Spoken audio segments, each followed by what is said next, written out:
Depuis quelques heures, un document circule sur les réseaux sociaux et sème une onde de choc à travers tout le Cameroun. Un texte présenté comme le tout premier décret d'Issa Chiroma Bakary, qui se proclame président élu de la République du Cameroun, prétend annoncer la formation d'un gouvernement parallèle. Ce décret, daté du 17 novembre 2025, nommerait Maître Ali Senkom au poste de porte-parole officiel de la présidence élue. Cette seule phrase suffit déjà à créer une tempête politique et sociale, car cette nomination soulève de nombreuses questions, provoque des débats enflammés et plonge le pays dans une nouvelle zone de mystère et de tension. Dans un contexte où l'atmosphère politique est lourde, ce document apparaît comme une bombe déposée au cœur de l'espace public. Le décret s'ouvre par une affirmation forte. Issa Chiroma s'autodésigne président élu, s'appuyant sur ce qu'il appelle la volonté souveraine du peuple camerounais exprimée lors de l'élection présidentielle du 12 octobre 2025. Cette formule choque, dérange, interpelle. Elle laisse entendre qu'il rejette totalement les résultats officiels et qu'il ne reconnaît plus les institutions actuelles. Ce positionnement frontal ouvre la voie à une situation où deux légitimités pourraient s'affronter, celle proclamée du pouvoir en place et celle que revendique Chiroma. Pour certains, ce décret est un acte de défi. Pour d'autres, c'est une tentative d'imposer une légitimité alternative dans un pays déjà secoué par des contestations et des divisions profondes. Ce qui retient davantage l'attention, c'est le passage où Chiroma dénonce une prétendue prise d'otage institutionnelle qui empêcherait l'expression libre de la souveraineté populaire.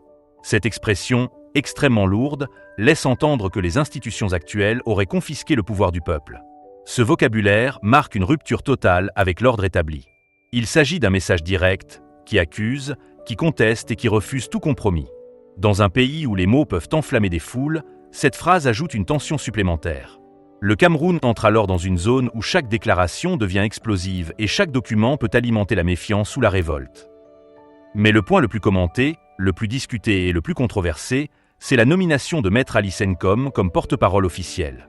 Avocate réputée, figure des droits humains, défenseur des libertés fondamentales, elle incarne depuis des années un combat déterminé pour la justice sociale. Mais elle est aussi connue pour ses prises de position en faveur des minorités et des groupes marginalisés. Son nom suscite admiration chez certains et rejet chez d'autres. La voir associée à Chiroma dans un contexte aussi explosif crée une onde de choc. Certains applaudissent ces décisions, y voyant la preuve que le projet de Chiroma veut se distinguer nettement des pratiques habituelles. D'autres y voient une provocation, une manœuvre stratégique ou même un message subtil adressé à la communauté internationale. Le décret précise qu'elle devient la voix officielle du prétendu président élu. Cela signifie qu'elle serait habilitée à parler au nom de Chiroma dans les médias, face aux institutions, dans les échanges diplomatiques. Cela implique une structure parallèle, un début de gouvernement alternatif. Cette simple idée suffit à troubler l'opinion publique. Beaucoup se demandent si Chiroma prépare réellement un mouvement structuré visant à contester l'autorité en place ou s'il s'agit simplement d'une manœuvre politique destinée à attirer l'attention et à créer un choc symbolique. Dans un pays où la tension politique est déjà haute, un tel décret ne peut qu'alimenter les débats. Dans les quartiers, dans les salons, dans les groupes WhatsApp, les discussions s'enflamment. Certains affirment que Chiroma se prépare à une confrontation directe, qu'il veut instaurer un contre-pouvoir et mettre en place son propre gouvernement. D'autres pensent qu'il cherche seulement à dénoncer ce qu'il considère comme une injustice électorale. Le choix de Maître Senkom est interprété de mille manières.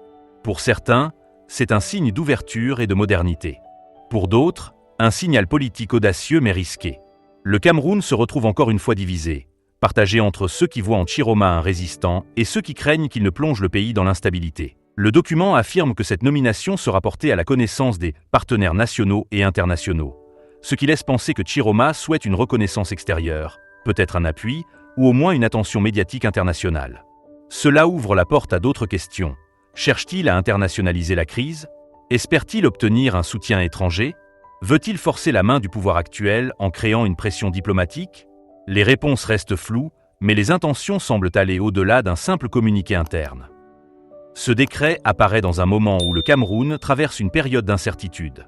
Les tensions électorales n'ont pas diminué, les oppositions continuent de s'exprimer, les fractures sociales se creusent. L'annonce d'un tel document ne peut que durcir encore plus les positions.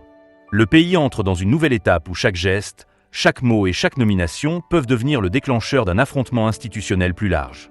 Le nom de Maître Senkom, au centre du débat, devient malgré elle un symbole, un marqueur de ce moment historique où la politique camerounaise semble vaciller. Aujourd'hui, tout le monde se pose la même question. Ce décret est-il un simple acte politique, un message symbolique destiné à marquer les esprits, ou le premier pas concret vers la mise en place d'un gouvernement alternatif ? Chiroma cherche-t-il à provoquer, à fédérer ou à renverser? Est-ce une stratégie réfléchie ou un coup d'éclat destiné à mobiliser ses partisans? Le Cameroun retient son souffle. Ce décret n'est que le premier d'une série éventuelle. Les jours à venir diront si ce geste était le début d'un bras de fer ou une simple déclaration de défi. Une chose est sûre, le pays n'est plus dans une phase politique normale. Il est entré dans une zone de turbulence où chaque annonce peut changer le cours des événements.